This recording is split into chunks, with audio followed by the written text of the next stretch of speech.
ahora el contexto de Éxodo 20. Estamos brincando aquí, estamos entrando en medio de un libro y muchas cosas ya han pasado en esta historia. Es necesario que nosotros entendamos un poquito del contexto. Los israelitas habían entrado en Israel, en Egipto, habían entrado en Egipto como una familia, ¿verdad? Jacob y sus 12 hijos. Ya después de 2 años se convirtieron en una nación. Tantas personas que los egipcios tuvieron miedo de ellos, se los esclavizaron. Y nosotros probablemente sabemos la historia de José, que Dios usó, ¿no?, para traerlos a Egipto. También la historia de Moisés, como Dios lo levantó para sacar a su pueblo de Egipto. Es una historia bien conocida, pero es importante recordar algunos de los detalles. Al salir de Egipto, después de las plagas que Dios trajo sobre los egipcios y sobre Faraón, al salir de Egipto, los israelitas llegan al Mar Rojo y los ejércitos de Faraón cambia de idea, envía a sus ejércitos, ¿no?, para traerlos de nuevo, para esclavizarlos de nuevo. Y las personas están ahí en la playa, están a la orilla del mar, atrapados. Y eso es lo que dice en Éxodo 14. Si quieren ver unas páginas antes del capítulo 20, Éxodo 14, versículo 10, para que veamos cómo sucedió este acontecimiento. Éxodo 14, versículo 10. Dice: al acercarse Faraón, los israelitas alzaron los ojos y vieron que los egipcios marchaban tras ellos. Entonces los israelitas tuvieron mucho miedo y clamaron al Señor, o Jehová, y dijeron a Moisés: ¿acaso no había sepulcros en Egipto para que nos sacaras a morir en el desierto? ¿Por qué nos has tratado de esta manera, sacándonos de Egipto? ¿No es esto lo que te dijimos en Egipto? Déjanos para que sirvamos a los egipcios. ¿Por qué mejor nos hubiera sido servir a los egipcios que morir en el desierto? Entra en sus corazones un temor y el deseo de regresar a su esclavitud. A veces nos pasa a nosotros. Preferimos lo que siempre hemos conocido, aunque no es muy bueno, a la nueva vida que Dios tiene para nosotros. Dios nos está llamando a tomar un paso en nuevo territorio, un lugar donde nunca hemos estado. Y nos da miedo, aunque sabemos que ha de ser mejor, porque es lo que Dios nos está llamando a hacer, pero nos da miedo. Pero nota la respuesta aquí en el versículo 13. Pero Moisés dijo al pueblo: no teman, estén firmes y vean la salvación que el Señor hará hoy por ustedes. Porque los egipcios a quienes han visto hoy no los volverán a ver jamás. El Señor peleará por ustedes mientras ustedes se quedan callados. Ahora, esa última frase, ese último versículo es clave. El Señor, ¿qué hará? Peleará por ustedes. Peleará por ustedes mientras ustedes se quedan callados. Aquí nos está haciendo bien claro que la salvación provista en esta historia es una salvación que proviene ¿de quién? De las propias fuerzas e inteligencia de los israelitas. No, sino del Señor, de Yahweh, de Jehová, que Él es aquel que va a pelear por ellos, para liberarlos. Ahora vemos que ellos sí participan, o sea, ellos sí cruzan el mar más adelante en la historia, pero creo que este versículo está aquí para recordarnos del hecho de que la obra es completamente del Señor. Sin la obra del Señor, sin que Él abra el mar para ellos, ellos no tienen salida. No pueden cruzar el mar si Él no les da ese milagro, si Él no les provee ese camino de salvación. El camino de salvación viene de Dios. El camino de la salvación proviene de Dios, únicamente de nuestro Señor. Únicamente. Eso es tan importante para nosotros en lo que vamos a ver hoy, para recordarnos hoy, de hecho recordar todos los días. Luego ellos cruzan el mar porque han sido rescatados por Dios y entran en el desierto. Y vemos en el capítulo 19, si lo quieren mirar conmigo, el capítulo 19 de Éxodo, versículo 1. Éxodo 19, 1.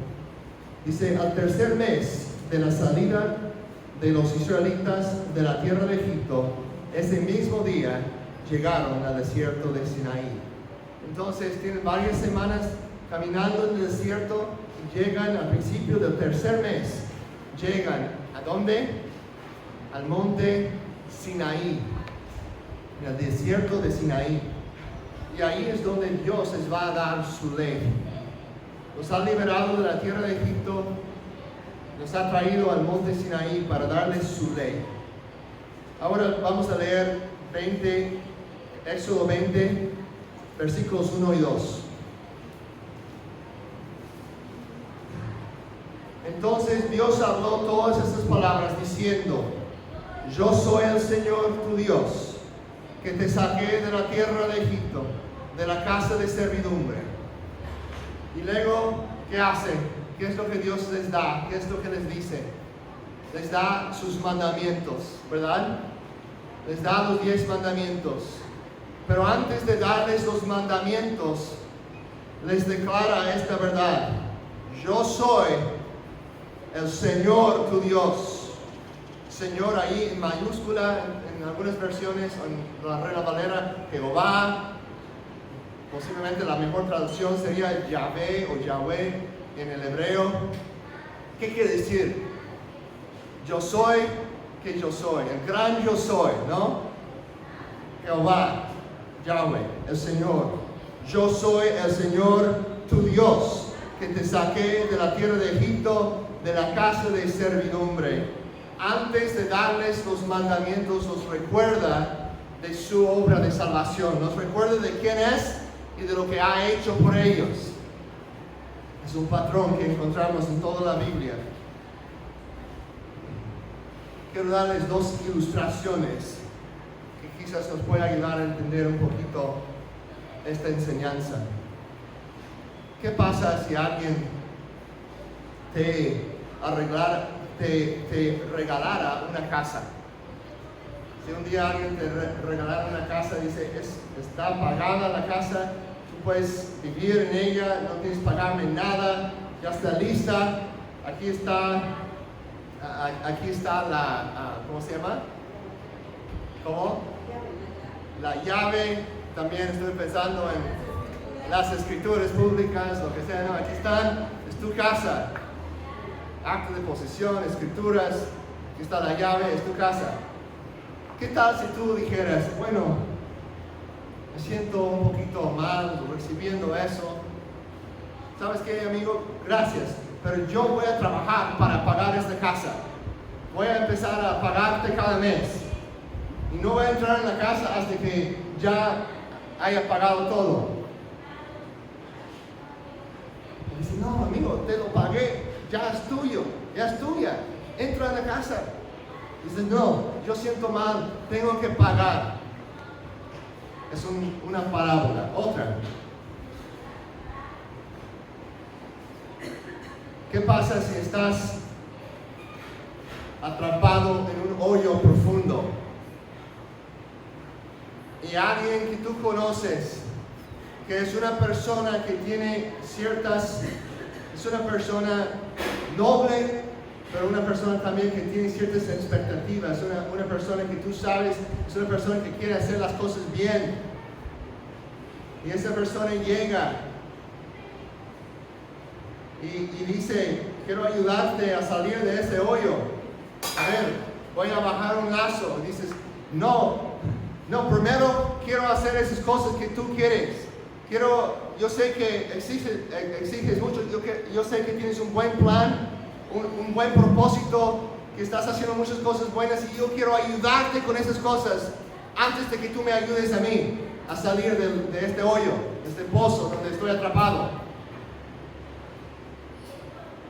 Bueno, eso es ridículo, ¿no? Porque no puedes ayudarlo, no puedes cumplir con los propósitos que Él tiene si estás ahí atrapado en el hoyo. No va a funcionar. Pero así somos muchas veces con Dios. Queremos hacer algo para merecer su favor. Queremos hacer algo para comprobarle a Él que podemos participar en su obra. Queremos ganar nuestra propia salvación y luego hacer algo bueno en el mundo. Pero el mensaje principal de este pasaje es esta: Dios es el libertador y nuestra obediencia debería fluir principalmente de gratitud por lo que Él ya ha hecho por nosotros.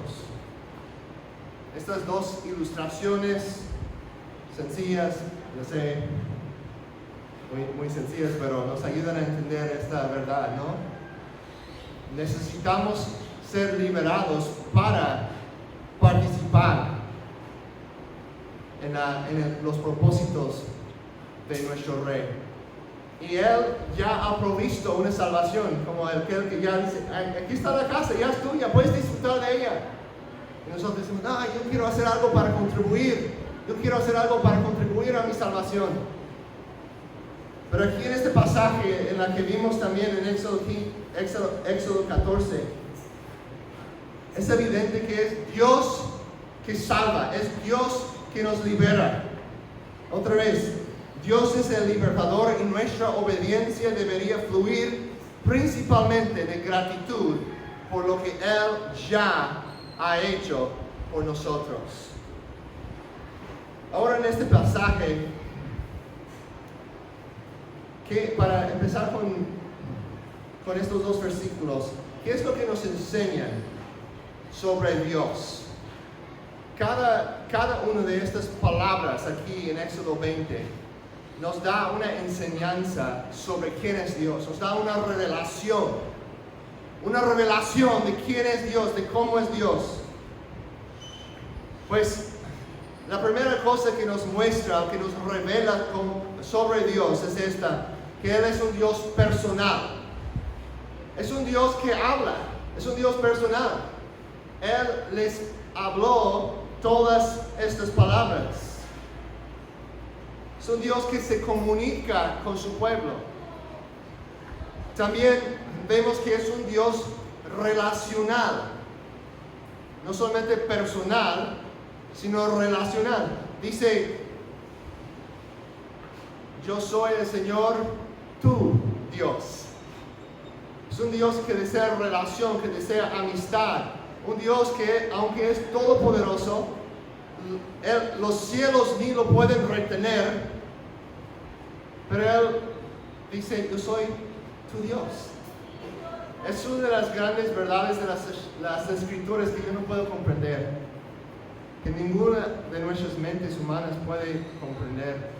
Que el Dios todopoderoso, creador del universo, nos da a sí mismo como posesión nuestra. Dice en Romanos 8 que Dios es nuestra herencia. Somos su herencia también, pero nosotros lo tenemos como herencia, como posesión. Qué increíble es eso, que el Dios infinito, el Dios más grande de nuestra comprensión, que es infinitamente grande, no hay fin, no hay límite a su poder. Él se da, Él se regala a sí mismo a nosotros. Dice el Señor tu Dios. También con esta palabra Señor en mayúscula, o Jehová, o Yahvé, esa nos habla del Dios de pactos. Cuando encontramos la palabra de Dios escrito así, casi siempre está en conexión con el hecho de que es el Dios de pactos. El Dios también es relacionado con la idea de que es un Dios relacional, es un Dios personal, pero es más que eso. Es un Dios que hace promesas. Es un Dios que hace promesas y que cumple con sus promesas. Es un Dios de pactos, el gran yo soy. Ahora les pregunto, ¿cómo choque ese concepto de Dios con tu concepto de Dios? ¿Ves a Dios así personal, relacional, un Dios que hace promesas y los guarda? ¿O lo ves como un Dios distante? En tu día, entre semana, en el trabajo, ¿piensas en Dios como alguien alejado, distante, no muy interesado en las cosas diarias de tu vida? ¿O recuerdas que es un Dios de pactos, un Dios fiel, un Dios que tiene un plan y un propósito para tu vida? Me encanta como dice Jesús, ¿no? Dice, mira los pájaros, como Dios los cuida.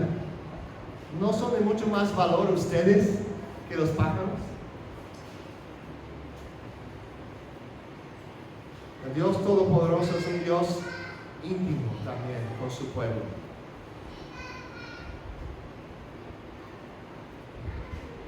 ¿Qué más nos enseña este pasaje?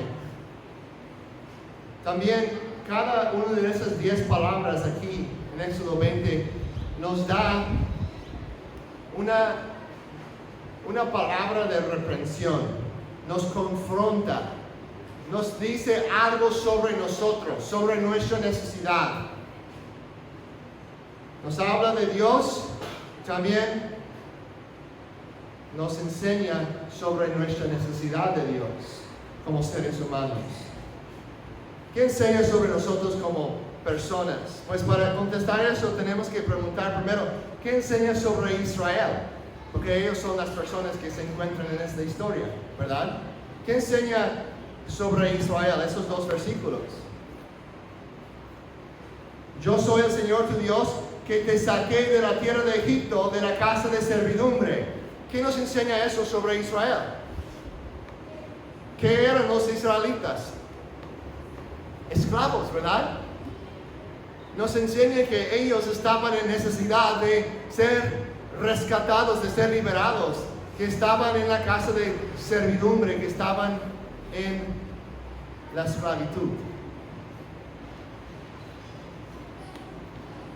¿Y quién los sacó? ¿Ellos mismos? No, Dios los sacó. Vimos eso bien claro en Éxodo 14, ¿verdad? Y además, antes en las plagas, como Dios castigó a los egipcios, liberó a su pueblo, fue Dios.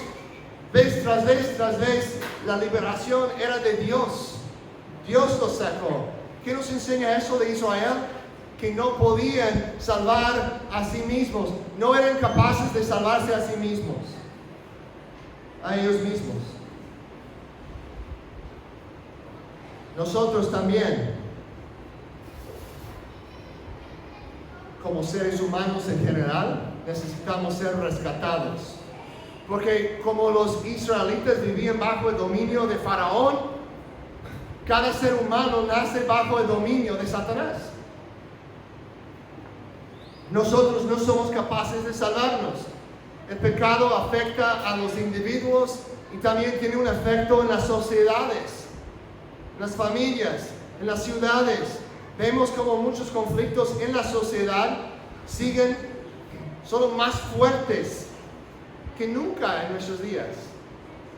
La humanidad, los filósofos, los de la nueva era, los de la autoayuda, han prometido que con sus soluciones de psicología y con más educación, que vamos a encontrar una solución a las cosas y la humanidad va a vivir en paz.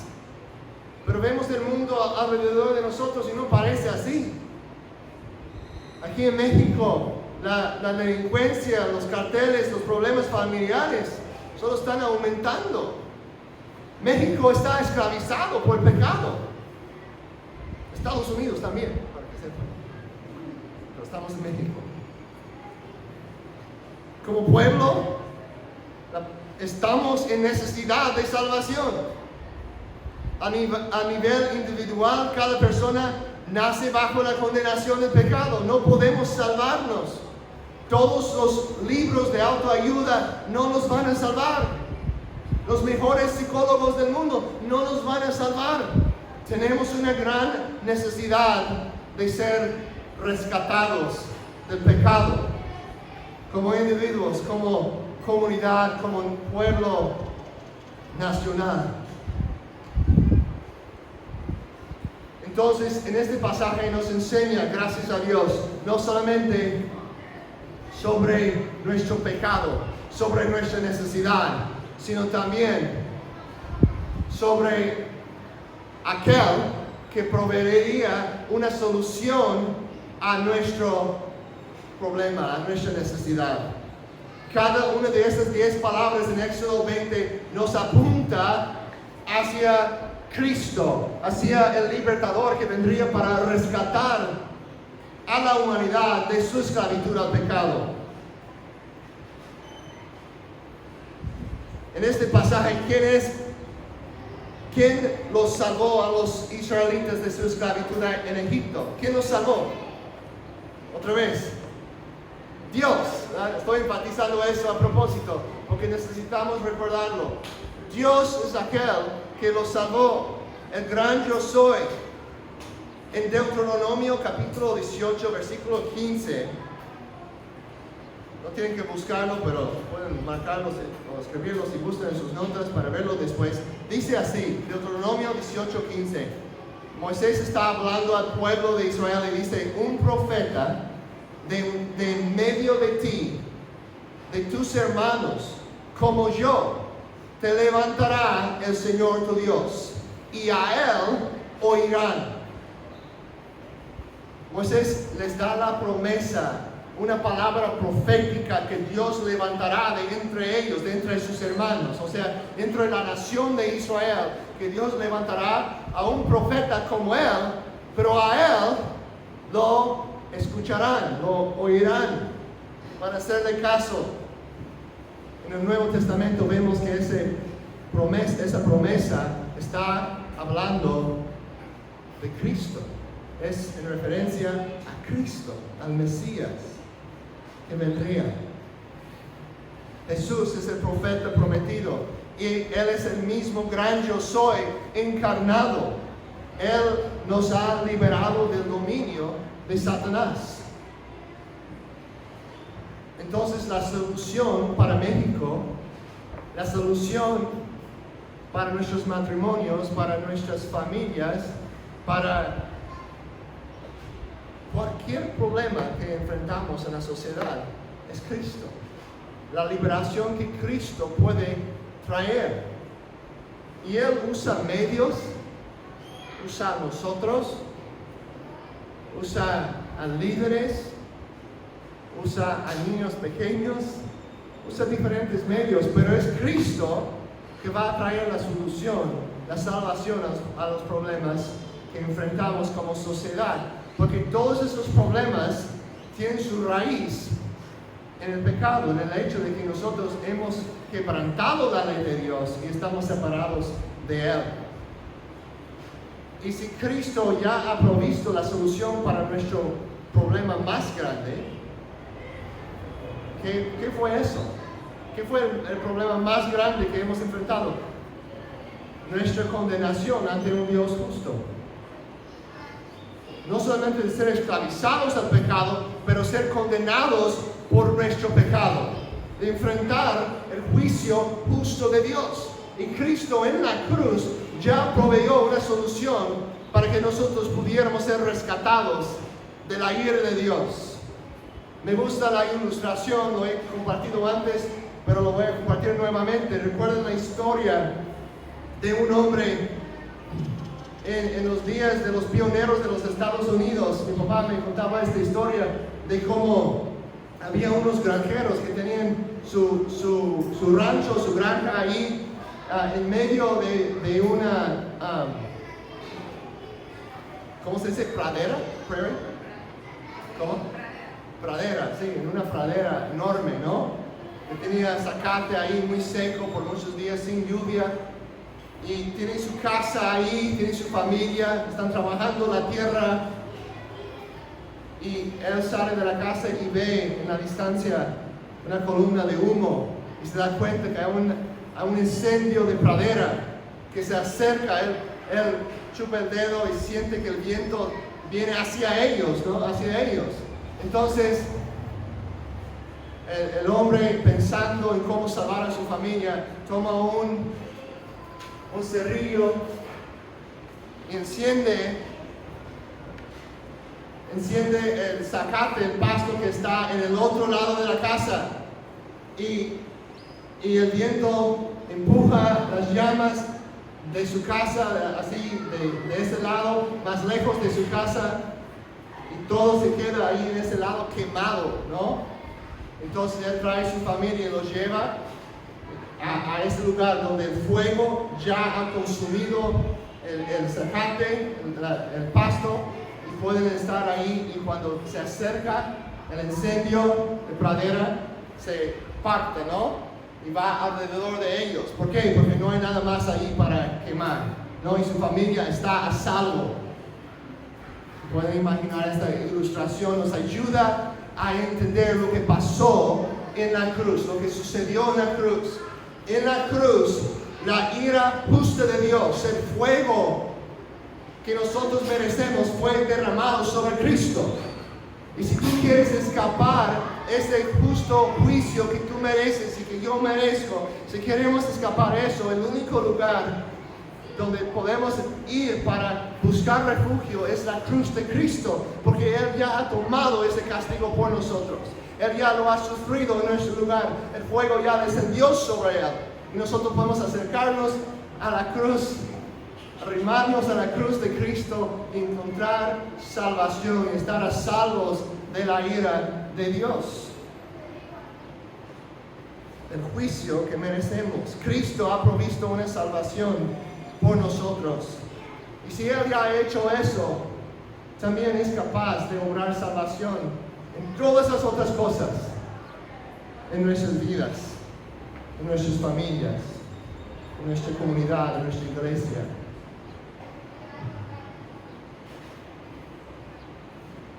Ahora, ¿cómo respondemos a esto? Ese es el cuarto paso que vemos aquí.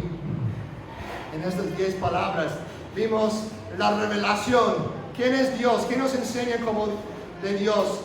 También vemos la confrontación de qué revela sobre nosotros, cómo hemos pecado, cómo hemos fallado, cómo estamos en necesidad de ser rescatados.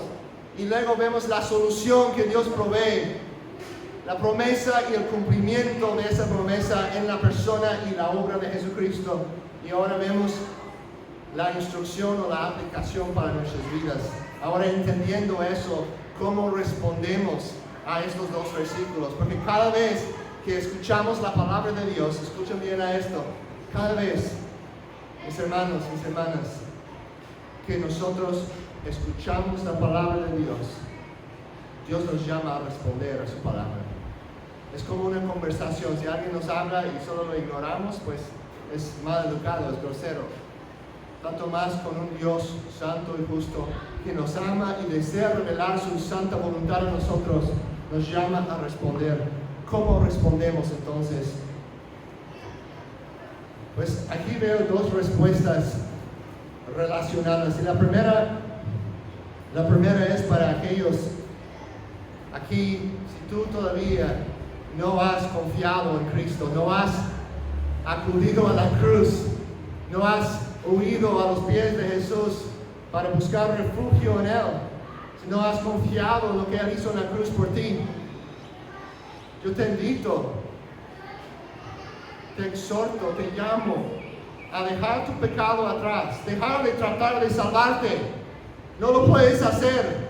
Estás como una persona ante el mar rojo, no tienes barco y las olas están demasiado grandes y es demasiado lejos para nadar. Estás atrapado.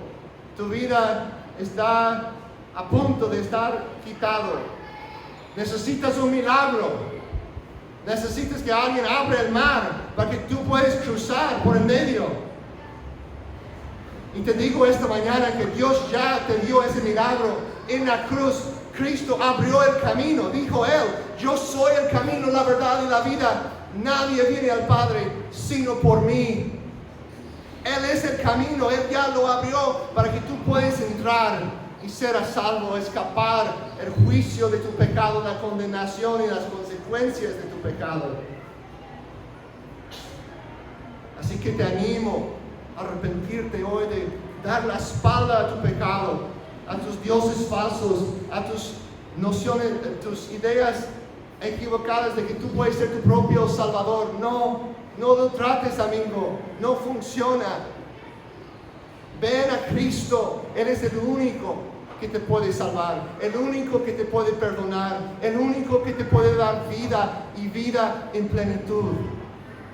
Confía en el Señor Jesús. La palabra de Dios dice, si confesamos con nuestra boca que Él es el Señor y creemos en nuestro corazón que Dios lo levantó de entre los muertos, serás salvo. Si confías en Él, serás salvo. Pon tu fe en Cristo. No trates de salvarte. Confía en Él. Él es el camino. Ahora, para los que ya han puesto su fe en Cristo, que ya han reconocido su necesidad para Él, también nosotros necesitamos este mensaje. Necesitamos estar recordados de que no somos mejores de las personas afuera. Si no fuera por la gracia de Dios, estaríamos ahí con ellos, bajo la maldición, bajo la condenación de nuestro pecado y sufriendo las consecuencias de nuestras elecciones equivocadas. Necesitamos ser recordados de lo que Cristo hizo por nosotros, para que podamos responder a Él en gratitud. No pensar que tenemos que salvarnos a nosotros mismos por ser tan buenos cristianos. No tenemos que ganar el favor de Dios. Cristo ya lo ganó. Y nuestra motivación a servir a Dios, hermanos, escuchen, eso es tan importante. A servir a Dios, nuestra motivación principal no es miedo, no son las consecuencias de mi pecado. Nuestra motivación principal debe de ser gratitud y amor por aquel que me amó primero. Es lo que dice Juan en su primera carta a la iglesia. Nosotros amamos a Dios, ¿por qué? Porque Él nos amó primero. Su amor es lo que nos inspira. Su amor es lo que nos motiva. Cristo dice, Cristo por medio de su apóstol Pablo, en 2 Corintios, Pablo, inspirado por el Espíritu de Dios, escribe, es el amor de Cristo que nos impulsa. 2 Corintios 5:14, el amor de Cristo nos controla, nos impulsa. Es la motivación principal para nuestras vidas de obediencia. Es lo que Dios ya ha hecho por nosotros. ¿Quién es Dios y qué ha hecho Dios? Es lo que forma nuestra identidad y nuestras acciones fluyen de eso. No al revés. No trato de hacer las buenas cosas para que Dios me ame, para que Dios me acepte. No, hago lo bueno porque tengo la fe que por medio de Jesús Dios ya me aceptó. Dios ya me ha abrazado con sus brazos de amor. Ya me ha recibido como hijo suyo. Yo quiero obedecerle no para tratar de merecer eso, sino con un corazón agradecido, porque ya sé que el Padre me ha amado, aun cuando yo era muerto en mis delitos y pecados, Él me amó. Él tuvo compasión y misericordia de mí, y eso me motiva a servirle a Él. Es la motivación principal de la vida cristiana. Nosotros peleamos la buena batalla, porque Dios ha peleado por nosotros. ¿Recuerdan lo que dijo Moisés? Lo que Dios dijo a Moisés para decir a los israelitas, es Dios el Señor que va a pelear por ustedes. Cristo peleó por nosotros en la cruz y ganó la victoria. Y ahora nosotros peleamos la batalla recordando que Dios ya peleó por nosotros. El Rey ha peleado por ti, ahora pelea tú por Él.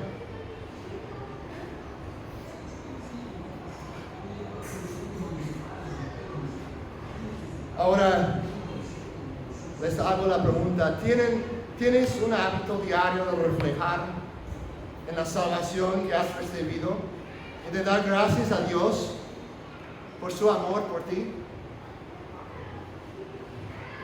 Cada mañana estamos diciendo, Dios, dame hoy, dame esto y aquello, protéjame.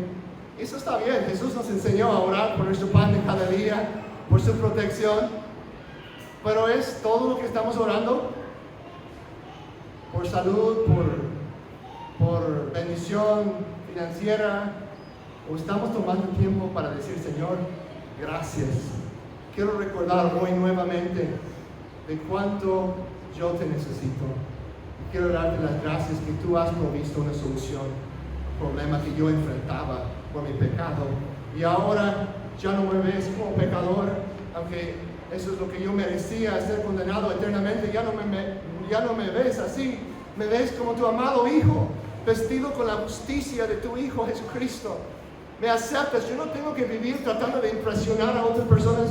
Yo no tengo que vivir bajo esa vergüenza de que no soy suficiente para los demás.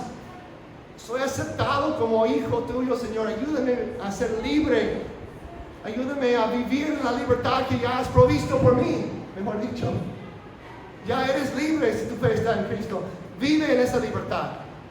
No con temor a los hombres, no tratando de ganar tu salvación.